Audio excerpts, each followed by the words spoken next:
The knock came just before noon. Loud, sharp, the kind of knock that made the air in the house shift.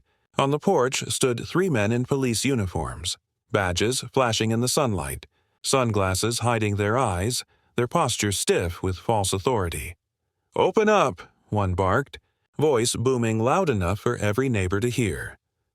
For Derrick Johnson, a U.S. Marshal and one of the few black homeowners in the gated community, the sight was unnerving. But something was off. The uniforms weren't standard. The badges looked wrong. Their stance was too loose, too sloppy for real law enforcement. And then, before fear could spread, his 12-year-old son, Caleb, stepped forward. He lifted his father's spare badge and said firmly, in a voice steady beyond his years, "My dad doesn't need you." The men froze. Then, under the bright sun, they turned and fled. But why had they come in broad daylight in front of everyone? The story begins long before that knock. Derrick Johnson had spent 2 decades serving as a U.S. Marshal. He had chased fugitives, protected witnesses, and stood his ground against men who thought the law didn't apply to them. In uniform, he was respected. Out of uniform, in his own neighborhood, he was targeted. He lived in a quiet, upscale community where the lawns were trimmed like carpet and the houses looked like something out of a magazine. But beneath the perfect appearance was something rotten, the HOA. And for Derrick, a black man raising his son Caleb alone, they made life almost unbearable. It started small. Letters in the mailbox complaining about the color of his shutters. Notes taped to his door demanding he cut his grass a half-inch shorter. Tickets for having too many guests when his family visited. At first, Derrick laughed it off. He was a lawman, used to dealing with bigger problems than nitpicky neighbors. He paid fines when he had to, challenged the bogus ones, and went on with his life. But the HOA wasn't just picky. They were relentless. The board president, a man named Richard Latham, made it personal. At community meetings, he'd glance at Derrick like he didn't belong. When Derrick spoke, Richard cut him off. When Caleb played in the yard, neighbors whispered as if even a child's laughter was out of place in their picture-perfect world. Derrick knew what it was. He'd known it his whole life. They didn't want him there. They didn't want Caleb there. And every letter, every fine, every smirk was their way of pushing him out without ever saying the words. Still, Derrick stayed. Not out of pride, but principle. His father used to say, "When someone tries to shove you off your porch, you don't step down, you sit taller." And so, Derrick refused to budge. But while he thought the HOA's harassment was limited to letters and fines, Richard and his allies were planning something darker. The weeks leading up to the knock were filled with tension. Caleb, at just 12 years old, had already noticed the difference in how neighbors treated them. Kids at school repeated things they'd overheard at home. Ugly things. Derrick tried to shield him, but children aren't blind. One afternoon, Caleb asked, "Dad, why do they hate us? We don't bother anybody." Derrick had no easy answer. He simply said, "Some people don't like seeing others stand strong where they think you don't belong. But we do belong. Never forget that." Caleb held on to those words. What Derrick didn't know was that Caleb also paid attention to everything about his father's work. The badges, the uniforms, the weight of duty. Sometimes he'd sneak into his dad's study and hold the spare badge in his hand, staring at it like it was a shield. To him, it wasn't just metal. It was proof that truth and justice still mattered, and that badge would soon matter more than either of them imagined. Behind closed doors, the HOA grew bolder. Richard, furious that Derrick wouldn't bend, whispered plans to the other board members. "If he won't leave willingly, maybe we give him a reason to feel unwelcome." At first, it was just talk. Then came the idea to use intimidation. Not real police. No, they couldn't involve actual law. But imposters, men in cheap uniforms, enough to scare, enough to humiliate, that, they decided, would do the trick. Their mistake was assuming Derrick's family would fold. Because on that bright afternoon, when the knock came and the fake officers demanded entry, the Johnsons didn't cower. Caleb, just a boy, stood with a real badge in his hand and shattered the illusion. The imposters didn't expect resistance, let alone exposure. And under the gaze of curious neighbors peeking through blinds, they panicked. They turned. They ran. But humiliation wasn't enough for Derrick. Not when his son had been dragged into their games. Not when fake cops had stood on his porch in broad daylight, threatening his family's safety. Something deeper was going on. Something that couldn't be explained away as simple harassment. And as Derrick would soon discover, the men at his door weren't just random thugs in uniforms. They were tied to the HOA in ways more disturbing than anyone imagined, and one shocking thing, buried in their arrogance, would soon be revealed. The incident with the fake cops should have been the end of it. At least, that's what Derrick told himself as he watched them scatter down the street, uniforms flapping awkwardly, their false badges catching the sun. Neighbors peeked through their curtains, some whispering into phones, others wide-eyed, pretending they hadn't seen a thing. But Derrick knew this was only the beginning. Because if the HOA was bold enough to send imposters in broad daylight, what else were they willing to do? The next day, Derrick walked Caleb to the bus stop. The boy held his head a little higher, his grip still firm on his father's hand. The spare badge, now tucked safely away, had become more than an object. To Caleb, it was a reminder that truth could cut through lies, even if only for a moment. But Derrick noticed the stares. A woman watering her flowers paused, glaring. A man jogging past didn't wave, though he usually did. Even the kids waiting for the bus kept a distance, whispering while glancing at Caleb. The story had spread. By the weekend, whispers had turned to rumors. At the grocery store, Derrick overheard a man muttering, "Did you hear? He sicked his kid on the police." Another scoffed. "Not real cops. Probably staged it himself." The HOA had twisted the truth before. Now they were spinning a new narrative. That Derrick had made a spectacle. That his family was dangerous, defiant, unwilling to follow community standards. But Derrick knew what was coming wasn't about fines or rumors. It was about power. 3 days later, another letter arrived. This one wasn't about shutters or grass. It was a formal notice of violation citing Derrick for creating an unsafe disturbance and endangering the welfare of the community. It demanded he attend a hearing before the HOA board. Derrick laughed bitterly as he read it. Unsafe disturbance? They were the ones who sent fake cops to his door. They were the ones endangering families. But when Caleb asked, "Are we in trouble, Dad?" Derrick couldn't laugh anymore. He knelt, looked his son in the eye, and said, "We're not the ones who did wrong.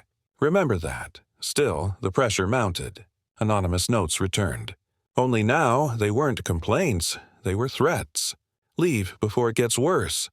You don't belong here. Next time, we won't just knock." The last one made Derrick pause. Who was we? Were the imposters coming back? Derrick wasn't just a father. He was a marshal, trained to see what others missed. And while he couldn't officially use his badge for personal matters, he could still investigate. He started with the imposters. Their uniforms had been off, but close. Cheap replicas, likely bought online. The badges were distorted copies, enough to fool the untrained eye, but not a professional. More telling was their behavior. Real cops moved with discipline, spoke with authority backed by training. These men were sloppy, nervous, overcompensating. Derrick drove into the city, visiting surplus stores, scanning receipts, asking quiet questions. It didn't take long before he found a clerk who remembered selling 3 sets of police uniforms to a middle-aged man. Paid in cash, no names. But one detail stuck out. The man drove a silver SUV with a cracked rear light. Derrick filed the memory away. Back in the neighborhood, he noticed something strange. At the HOA office, parked out front, was a silver SUV. Its rear light was cracked. Richard Latham's car. Meanwhile, Caleb was changing. The boy who once rode his bike down the cul-de-sac now stayed close to home. He avoided the playground. He hesitated to answer the door. One evening, Derrick found him sitting on his bed, the spare badge in his hands again. "Dad," Caleb whispered, "what if they come back?" Derrick sat beside him, placing a steady hand on his shoulder. "If they do, we'll be ready. You were brave once, Caleb. Braver than most grown men. Don't let them take that from you. But inside, Derrick's heart twisted. A child should never have to hold fear like this, and that was when Derrick made a promise to himself. He wouldn't just defend his family. He would expose the truth. He would show the HOA for what they really were. The day of the HOA hearing arrived. Derrick walked into the community center, Caleb staying home with a trusted friend. The board sat at a long table, Richard at the center, flanked by other members who smirked as Derrick entered. Neighbors filled the seats behind him, murmuring like a courtroom gallery. Some stared with hostility. Others avoided eye contact. A few looked uneasy, as if ashamed but too afraid to speak. Richard cleared his throat. "Mr. Johnson, you stand accused of creating a disturbance, endangering the community, and undermining neighborhood peace." Derrick let the words hang in the air. Then, in a calm voice, he said, "You sent men dressed as police officers to my door. That's not peace. That's intimidation. That's illegal." Gasps rippled through the crowd. Richard's smirk faltered. "That's a baseless accusation." Derrick leaned forward. "Baseless. I traced the uniforms. Bought in the city. Cash. Witness described your car. Silver SUV, cracked rear light. Should I go on?" Richard's face reddened, but he quickly recovered. "Wild claims. You have no proof." Not yet, Derrick thought. But soon. 2 nights later, they came back. This time, there were 4 of them. Same uniforms, but darker, shadows meant to conceal flaws. They didn't knock. They tried the door handle. They circled the house. One even peered through a window. Caleb, terrified, ran to his father. Derrick moved fast, grabbing his phone, snapping photos through the blinds. When he shouted that police were on their way, the imposters fled again. But this time, Derrick had faces. Clear shots. He forwarded them to a trusted contact in the department. While they couldn't officially launch a case without more, they confirmed his suspicion. The men weren't officers. They were hired muscle, and Derrick knew exactly who had hired them. Word spread quickly. Some neighbors rallied behind Derrick, whispering that they'd seen strange men near his property too. A few even admitted they were tired of Richard's heavy hand, but others doubled down. "If he doesn't like it here, he should move," one said loudly at the market. Another added, "Always making trouble, always playing the victim. The community was cracking." And Derrick was at the center. One evening, Derrick returned home to find a plain envelope slipped under his door. Inside was a single sheet of paper. No signature. No handwriting he recognized. But the words chilled him. They're not just HOA. They're running something bigger. Look into the funds. Derrick stared at the note, his mind racing. The HOA collected thousands in dues every year. They claimed it went to landscaping, maintenance, community events. But what if it didn't? What if the fines, the fees, the endless petty punishments weren't just about control, but about money? He began digging. Public records, financial reports, anything he could find. And what he uncovered was worse than he imagined. Tens of thousands of dollars unaccounted for. Shell companies listed as vendors. Payments, made to names with no real businesses. Attached, and one of those names matched the alias of a man recently arrested for fraud, connected to none other than Richard Latham. The fake cops weren't just intimidation, they were protection. Richard and his allies were laundering money through the HOA, and Derrick had stumbled into their scheme. The pieces were coming together, but the danger was growing. The imposters were desperate, the HOA cornered, and Caleb, innocent in all of this, was caught in the crossfire. Derrick knew it was only a matter of time before the board tried something bigger, something final. But what they didn't know was that Derrick wasn't just gathering evidence. He was setting a trap, and when it sprung, the shocking truth would shake the entire neighborhood and expose just how far the HOA's corruption had gone. The trap was set. Derrick had spent nights preparing, every detail meticulous. The spare cameras hidden in the corners of his house now streamed to a secure drive. A small recorder tucked beneath the porch rail captured audio. His trusted contact at the Marshal's office was on standby, waiting for his signal. All Derrick needed was for the imposters to come back, and they did. It was a Saturday afternoon. The sun high, kids riding bikes, neighbors trimming hedges, the perfect scene of suburbia. That's when the silver SUV pulled up again, crawling down the street like a predator scanning prey. 4 men stepped out, the same ones. Their uniforms sharper this time, the patches sewn tighter, the badges polished to gleam. But to Derrick's trained eye, they were still counterfeit. They weren't here to talk. They were here to end it. One man pounded the door. Another circled to the side. A third pulled gloves tight as if preparing for a fight. Inside, Caleb clutched his father's arm. His voice trembled. "Dad." "They're back." Derrick's jaw tightened. "Stay behind me, son. This ends today." The pounding grew louder. "Open up now or we'll break it down." One shouted, loud enough for half the street to hear. Neighbors froze mid-lawn mow, staring from driveways. Derrick opened the door, slowly, deliberately. He stood tall, calm, as if he had been waiting. The leader sneered. "We warned you. This is your last chance." Derrick tilted his head, his voice steady as steel. "Funny, real officers don't give warnings like that." The man's smirk faltered. Before anyone could react, Caleb stepped forward, holding the real U.S. Marshal badge again. He raised it high, his young voice cutting through the tension. "You're not cops." "But my dad is." Gasps rippled from the neighbors. The imposters stiffened, their act unraveling under the daylight glare. Then came Derrick's final move. He pulled out his phone, pressing a button. A siren wailed faintly through the speaker, a prearranged signal to his contact. Within moments, the sound of approaching sirens filled the air for real. The imposters panicked. One turned to run.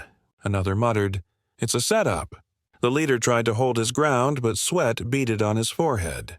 "You're done," Derrick said firmly. "Every word you've spoken, every step you've taken, it's all recorded. And when the marshals arrive, they'll know exactly who sent you." The leader's eyes darted toward the silver SUV parked at the curb. The same SUV neighbors had seen parked outside the HOA office. The same SUV that belonged to Richard Latham. Derrick pointed at it. "That's the missing link, isn't it? Richard sent you. And now everyone here knows. The imposters broke. 2 bolted down the street, shedding their fake uniforms as they ran. Another stumbled, caught by a neighbor who'd finally had enough and grabbed his arm. The leader tried to escape, but the flashing lights of real patrol cars rounded the corner. Sirens screamed. Officers swarmed, guns drawn, ordering the men to the ground. Caleb stood frozen, eyes wide, heart racing. Derrick placed a firm hand on his shoulder. "It's over, son. We held our ground, but it wasn't just over. It was bigger than that, because when the arrested imposters were questioned, when their phones were searched, when bank transfers were traced, every line led back to the HOA, to Richard, to the slush fund Derrick had uncovered, to years of corruption, extortion, and intimidation. Disguised as community enforcement, the board had weaponized power against the one family they thought too, isolated to fight back, but they hadn't counted on Caleb. They hadn't counted on a badge, real, heavy, and backed by the weight of justice, shattering their charade in front of the entire neighborhood. And as Richard was finally led away in handcuffs days later, neighbors whispered not with hostility but with awe. The man they had mocked, the family they had tried to push out, had brought down the very people who claimed control over them all. In the end, the HOA's power crumbled not in secrecy, but in broad daylight, exposed, recorded, undeniable, and it all started with a knock at the door. The days following the arrests felt strangely quiet. For the first time in months, Derrick's porch was free of letters. No knocks at odd hours. No shadows lurking outside the windows. Just silence, the kind of silence that felt like a new beginning. But silence wasn't the same as peace. The neighborhood was buzzing. Some residents crossed the street to avoid Derrick, their shame too heavy to face him. Others offered hesitant smiles, quiet nods, as though acknowledging a truth they had been too afraid to see. A few even came forward, admitting they had long suspected Richard and the Board of Corruption but lacked the courage to speak. It was Caleb, however, who carried himself differently. The boy who once shrank under the weight of whispers now stood taller, shoulders squared, eyes steady. He had stared fear in the face, lifted a badge, and exposed the truth. One afternoon, as father and son sat on the porch, Caleb broke the silence. "Dad, did we really change anything?" Derrick thought carefully before answering. He looked at his son, the boy who had forced grown men to flee, who had shown bravery that even hardened officers might envy. "Yes," Derrick said softly. "We changed everything. Not just for us, but for everyone who thought they were powerless. You showed them that even one voice, one act of courage, can bring down lies built for years." Caleb smiled, though his eyes held the weight of someone who had grown faster than he should have. The investigation into the HOA grew wider. The fake cops, under pressure, revealed names, bank accounts, and the full scope of the scheme. Richard Latham and 2 other board members were indicted for fraud, embezzlement, and conspiracy. The dues homeowners had been paying for years, supposedly for landscaping, maintenance, and events, had been funneled into shell companies, siphoned away for personal luxuries, and when dissenters pushed back, intimidation was used to silence them. For Derrick, the vindication was bittersweet. Justice had been served, but at a cost. Caleb's innocence had been chipped away. Their family had lived months in fear, every knock at the door a potential threat. And yet, out of the darkness came light. The HOA was dissolved, replaced by a community-run association built on transparency. Neighbors who had once turned their backs began working together, mending fences, literally and figuratively. And slowly, the Johnson family found something they hadn't felt in a long time: belonging. Derrick often reflected on one detail that still haunted him: the boldness of it all. The imposters had come not under the cover of night, but in broad daylight. They believed no one would challenge them, that a uniform alone was enough to command obedience. But Caleb had challenged them. That moment, the small figure of a 12-year-old boy standing on the porch with a real badge in his hand was seared into Derrick's mind. It was more than bravery. It was a message. Evil thrives in silence, in fear, in people lowering their heads and hoping trouble passes them by. But when someone stands, even a child, fear cracks, lies crumble, and power built on intimidation dissolves into nothing. As the story spread beyond the neighborhood, people reacted with shock, anger, and admiration. Local news called it the fake cop HOA scandal. National outlets picked it up, sparking debates about systemic abuse of authority, racial targeting, and the corruption hidden behind suburban gates. For Derrick, the attention didn't matter.